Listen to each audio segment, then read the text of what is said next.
My mother had 30 seconds left to live, and she used them to tell me the truth would ruin me. I didn't know that yet. All I knew was that her hand was cold, and the machine beside her bed had started to slow down. And she was looking at me the way you look at someone when you're about to hand them something too heavy to carry. "There's something I have to tell you," she said, "and I need you to forgive me before I say it." I said, "Mom, you don't need to be forgiven for anything." She was wrong about that.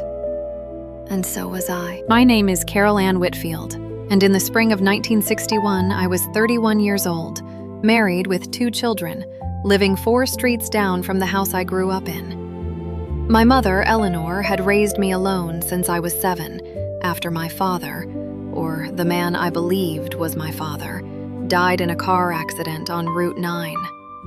That's the story I was told. That's the story I told my own children. It was the only story I had. My mother was the kind of woman people in town described as strong. She never remarried.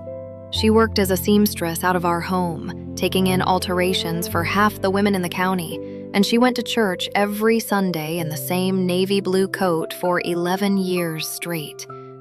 She was quiet. She kept to herself.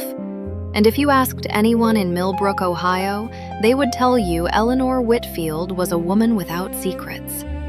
I believed that too, until the cancer took her lungs, and she spent the last 6 weeks of her life in a hospital bed we'd set up in her own living room because she refused to die anywhere else.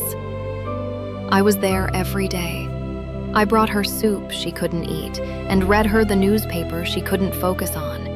And some afternoons we just sat in silence because there wasn't much left to say between a mother and a daughter who had already said everything.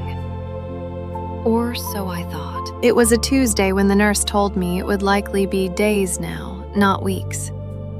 I remember that detail clearly because it was the same day my mother asked me, for the first time in my life, to close the door. "Close it all the way, Ann," she said. "I don't want your Aunt Ruth hearing this from the kitchen." My Aunt Ruth wasn't even in the house, but I closed the door anyway, because something in my mother's voice had changed. It wasn't the voice of a dying woman anymore. It was the voice of someone who had been waiting a very long time to stop holding something up. I need you to picture this moment the way I lived it, because no summary does it justice. I was 31 years old. I had buried the man I believed was my father when I was 7. I had grieved him genuinely for my entire life. And in the span of one sentence, my mother had told me that the grief wasn't real, or worse, that it was real, but it belonged to the wrong man. "Mama," I said, "if he didn't die at Normandy, then where is he?" She was quiet for so long that I thought she'd drifted off. The machine beside her beeped steadily, indifferent to what was happening in that room. Outside, I could hear my husband's car pulling into the driveway.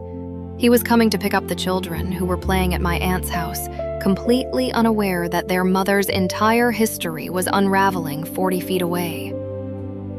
My mother reached for my hand. Her grip was weaker than I had ever felt it, and somehow that made what she said next even harder to hear. "He's not dead, Ann," she whispered. "He wrote to me for years. He wanted to come find you. And I told him no every single time, because I was afraid of what it would do to this family if the truth ever came out." I opened my mouth to ask the only question that mattered.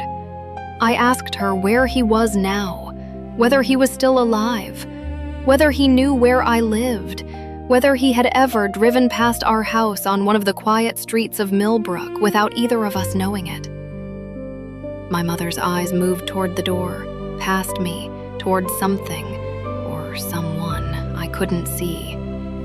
And that's when I heard my Aunt Ruth's voice from the hallway, calling my name in a tone I had never heard her use before. Sharp, frightened. "Ann," she said, "you need to come out here." Now!" My mother's hand tightened around mine one last time. "She knows," my mother said quietly. "Ruth has always known." She asked me to bring her the metal box from under her bed. I'd seen that box my whole life and never once opened it. It was locked, and as far as I knew, it held nothing more interesting than old receipts and church bulletins. She kept a key to it on a chain around her neck, one she never took off, not even to bathe. She took the chain off that day and handed it to me with a hand that was shaking so badly I had to help her fingers open. "I want you to know," she said, "that everything I did to protect you. Not myself. You." I remember laughing a little, nervously, the way you do when you don't understand yet that the ground is about to move. I said something like, "Mom, you're scaring me a little." She didn't laugh back.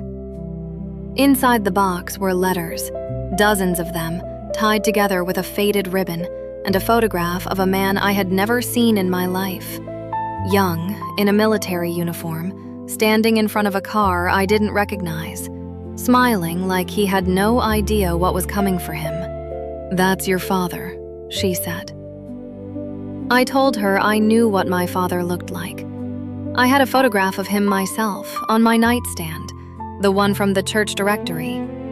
Frank Whitfield, kind eyes, went to his grave on Route 9 in 1937. Frank Whitfield, my mother said, was a good man, and he was not your father. I want you to understand what that sentence does to a person. Not slowly, not gently. It doesn't rearrange your life. It erases it all at once, the way a wave erases a sentence written in sand. Every photograph on my wall, every story I'd told my own children about their grandfather, every time I had said, "I have my father's eyes," all of it, gone, in 4 seconds, spoken by a woman with maybe 2 days left to live. "Then who is he?" I asked her. My voice didn't even sound like mine. My mother closed her eyes, and for a long moment, I thought she had already left me, that this was how it would end, with a half-finished sentence and a locked box and a stranger's photograph in my hand. Then she opened her eyes again, and she said a name I had heard exactly once before in my life. A name I hadn't thought about in over 20 years. A name that belonged to a man everyone in Millbrook believed had died in the war. I sat down on the edge of that hospital bed because my legs simply stopped agreeing to hold me up. "That's not possible," I said. "He died at Normandy. Everyone knows that. There's a plaque for him at the church." My mother's mouth moved into something that wasn't quite a smile. It was sadder. "There's a plaque," she said, "because that's what I told the church to put there."